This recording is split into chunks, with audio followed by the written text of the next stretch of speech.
नमस्कार दोस्तों, आज की कहानी है गर्लफ्रेंड ने बॉयफ्रेंड से रोते हुए क्या पूछा। यह कहानी दर्द भरी लव स्टोरी चंदन और पूजा की है।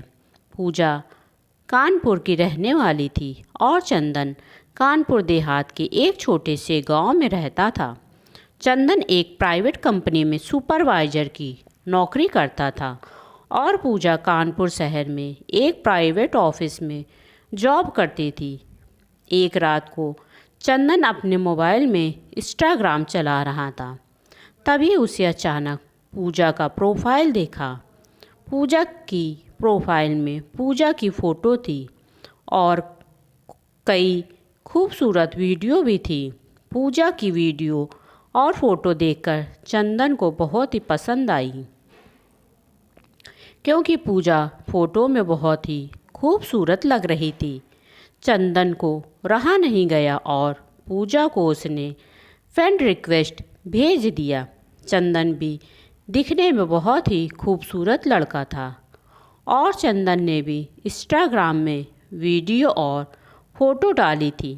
चंदन ने जब पूजा को फ्रेंड रिक्वेस्ट भेजा तब चंदन की फ़ोटो लगी हुई थी। कुछ दिन बाद जब पूजा ने अपने इंस्टाग्राम खोला तो देखा कि चंदन नाम के एक लड़के ने उसे फ्रेंड रिक्वेस्ट भेजा है। पूजा ने भी चंदन की फ़ोटो और वीडियो को इंस्टाग्राम में देखा और उसे लाइक किया और चेक किए बिना ही कुछ सोचकर फ्रेंड रिक्वेस्ट एक्सेप्ट कर लिया। चंदन जब कंपनी से घर आया तब इंस्टाग्राम खोलकर देखा कि पूजा ने उसकी फ़ोटो को लाइक किया है और फ्रेंड रिक्वेस्ट कर लिया। चंदन भी मन ही मन बहुत खुश हुआ और चैट बॉक्स में जाकर पूजा को हेलो लिखकर भेजा। पूजा ने देखा कि चंदन नाम के लड़के का एक मैसेज आया है। फिर पूजा ने वह इग्नोर कर दिया, कोई रिप्लाई नहीं दिया। जब चंदन ने देखा कि पूजा का कोई भी रिप्लाई नहीं आया तो चंदन ने फिर से चैट किया और लिखा कि मेरा नाम चंदन है और मैं तुमसे दोस्ती करना चाहता हूँ। अगर आपको मेरी दोस्ती मंजूर है तो प्लीज़ रिप्लाई करना। पूजा ने चंदन का मैसेज देखकर रिप्लाई किया और कहा, हाँ, मुझे भी तुम्हारी दोस्ती मंजूर है। तब उस दिन रात को उन दोनों में मैसेज के माध्यम से अपना अपना परिचय दिया और बहुत सारी बातें हुई। अब पूजा और चंदन एक दूसरे को बीच बीच में मैसेज करने लगे। ऐसा ही कुछ महीने बीत गए। अब वह दोनों एक दूसरे के बहुत अच्छे दोस्त बन गए थे। वह दोनों अपने अपने फ़ोन नंबर शेयर किए और फ़ोन में बातें होने लगी। धीरे धीरे उन दोनों की दोस्ती पहले से भी गहरी हो गई।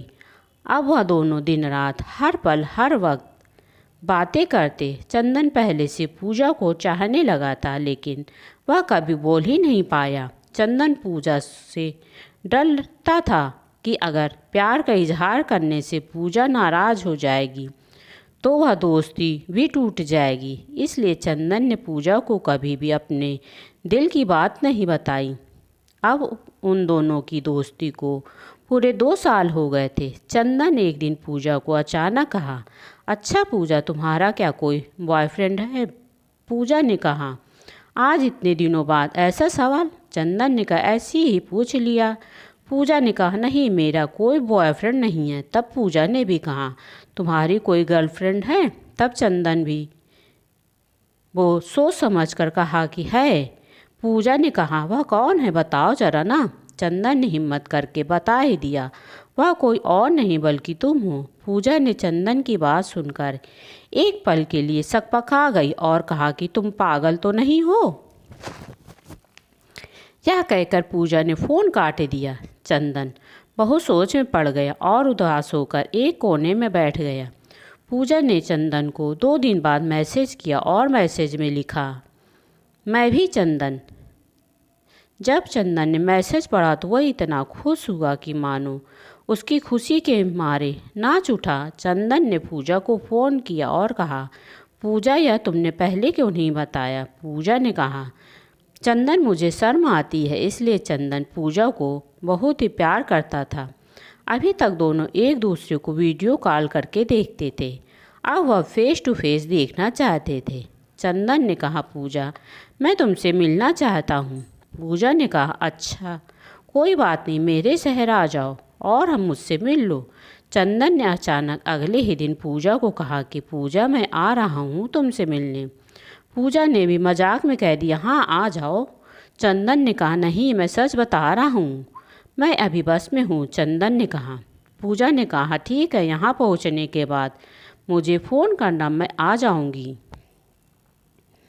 अगले दिन चंदन सुबह 10 बजे कानपुर पहुंचकर पूजा को फ़ोन किया। पूजा ने कहा, वहाँ एक होटल बुक करके रहो, मैं शाम को 4 बजे फ़ोन करती हूँ। चंदन एक सस्ते होटल में जाकर रुका और खाना खाकर रेस्ट करने लगा। जब 4 बजे पूजा ने फ़ोन किया तब चंदन को एक पार्क में मिलने के लिए कहा। पूजा ने की बताए हुए जगह पर चंदन 1 घंटा पहले पहुंच गया। आज चंदन और पूजा दोनों पहली बार मुलाकात करने वाले थे और चंदन बहुत ही खुश था। पूजा और चंदन दोनों पार्क में बैठकर बहुत बातें की और अगले दिन फिर घूमने का प्लान बनाया। घूमने के बाद चंदन और पूजा एक रेस्टोरेंट में खाना खाने के लिए जाते हैं। चंदन और पूजा एक दूसरे को बहुत प्यार करने लगे थे। तभी पूजा ने अपने बॉयफ्रेंड से पूछा कि अगर मेरी शादी किसी और जगह हो जाए तो तुम क्या करोगे चंदन? चंदन ने कहा, तो मैं भूल जाऊंगा। यह सुनकर पूजा गुस्से में दूसरी तरफ घूमकर बैठ जाती है। तब चंदन ने कहा, सबसे बड़ी बात है कि तुम मुझे भूल जाओगी और जितना जल्दी मैं तुम्हें भूल सकूँगा उससे ज़्यादा जल्दी तुम मुझे भुला दोगी। पूजा ने पूछा, कैसे? तब चंदन ने बोलना शुरू किया, तुम सोचो कि शादी का पहला दिन है, तुम अपने घर में हो और शरीर पर जेवर, चेहरे पर मेकअप, चारों तरफ कैमरे का फ्लैश और लोगों की भीड़, जहाँ पर तुम मुझे चाह कर भी याद नहीं कर सकोगी, क्योंकि तुम्हारी शादी की खबर सुनकर मैं अपने दोस्तों के साथ शराब पीकर किसी कोने में पड़ा रहूँगा और फिर सब मुझे होश आएगा तब मैं तुम्हें धोखेबाज बेवफा बोलकर गाली दूंगा। फिर जब तुम्हारी याद आएगी तो दोस्तों के कंधे पर सर रख कर रो लूँगा। शादी के बाद तुम्हारा बिजी टाइम शुरू, फिर तुम अपने पर 1000 तरह की रस्मों को निभाने में बिजी रहोगी। फिर तुम्हें मेरी याद आएगी और जब तुम अपने पति के साथ साथ बाइक पर बैठोगी और मैं आवारा की तरह इधर उधर घूमता रहूँगा, जैसे ज़िंदगी का कोई मकसद ही नहीं है मेरे लिए। और मैं अपने दोस्तों को समझाऊंगा कि कभी किसी से प्यार मत करना, इस प्यार के चक्कर में ज़िंदगी ख़त्म हो जाती है। कुछ वक्त बाद तुम अपने पति के साथ हनीमून पर जाओगी, नया घर होगा, नई जिम्मेदारियां होंगी तुम पर, बहुत खुश होगी। फिर अचानक तुम्हें मेरी याद आएगी और तुम सोचोगी पता नहीं किस हाल में होगा चंदन, और फिर मेरी खुशी की दुआ मांगते हुए वापस अपने परिवार में बिजी हो जाओगी। मैं अब तक अपनी मम्मी पापा की डांट सुन सुनकर सुधर चुका हूँगा। सोच लिया अब कोई काम करना है, एक अच्छी सी लड़की से शादी करके तुम्हें भी दिखाना है और सबको यही बोलूँगा कि भुला दिया मैंने तुम्हें। लेकिन तब भी मैं तुम्हारे मैसेज को आधी रात को निकाल कर पढ़ूँगा और सोचूँगा शायद मेरे प्यार में ही कोई कमी थी जो तुम्हें ना पा सका। फिर अपनी तकलीफ़ कम करने की कोशिश करूँगा और सोचूँगा कि अब तुम में मेरी कोई प्रेमिका नहीं रही, अब तुम किसी और के बच्चे की माँ बन चुकी होगी और पुराने आशिक की याद को छोड़कर तुम बिजी हो चुकी होगी। मतलब अब तक तुम मुझे पूरी तरह से भूल चुकी होगी। इधर मुझे भी एक अच्छी सी नौकरी मिल गई होगी, तब मेरी भी शादी की बात चल रही होगी और घर वालों को लड़की भी पसंद आ गई है। अब मेरा भी बिजी टाइम शुरू हो गया। अब मैं तुम्हें सचमुच भूल चुका हूँ और अब कुछ धुंधली सी यादें मेरे दिल में तुम्हारी याद है और अब शायद मिट चुकी होंगी। तुम भी मेरी यादों में से मिट चुकी होगी। यह सुनकर चंदन ने देखा कि पूजा की आंखों में आंसू छलक रहे हैं। पूजा आंसू भरी आंखों से चंदन की तरफ देखती है और दोनों बिल्कुल ही चुप हैं, लेकिन आंखों में आंसू बरस रहे हैं। तभी पूजा ने चंदन से पूछा, तो अब सब कुछ खत्म हो जाएगा चंदन? चंदन ने कहा, नहीं, किसी बात पर तुम अपने पति से रूठ जाओगी और तुम्हारा पति आराम से सो रहा होगा। उस रात तुम्हारी आंखों में नींद नहीं होगी और इधर मैं भी किसी बात पर अपनी पत्नी से खफा होकर तुम्हारी तरह जागूंगा और पूरी दुनिया सो रही होगी, सिर्फ हम दोनों के अलावा। फिर हम दोनों अपने अतीत को याद करके खूब रोएंगे और एक दूसरे के बीते हुए प्यार को महसूस करेंगे। चंदन की इतना कहते ही पूजा चंदन की बाहों में लिपट कर खूब रोने लगती है और कहती है, चंदन, अब मैं तुम्हें कभी भी नहीं भूल सकती और आज तुमने मुझे यह एहसास करवा दिया कि सच्चा प्यार सच्चा ही होता है और मैं तुम्हारे सिवा किसी और से कभी भी शादी नहीं कर सकती और तुम भी मुझे अपने से कभी अलग मत करना। इतना सुनते ही चंदन भी पूजा से सच्चा प्यार निभाने का वादा करता है और दोनों ही उसी दिन एक दूसरे से सच्चा प्यार निभाने की कसमें खाते हैं।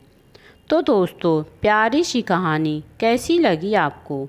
अगर अच्छी लगी हो तो मेरे वीडियो को लाइक ज़रूर करें। ऐसी कहानी सुनना पसंद है तो मेरे चैनल को लाइक, शेयर और सब्सक्राइब करें। और हाँ दोस्तों, सब्सक्राइब करने के बाद बेल नोटिफिकेशन का बटन ज़रूर दबाएं। आने वाली वीडियो की कहानी सबसे पहले मिले। कहानी सुनने के लिए आपका बहुत बहुत धन्यवाद।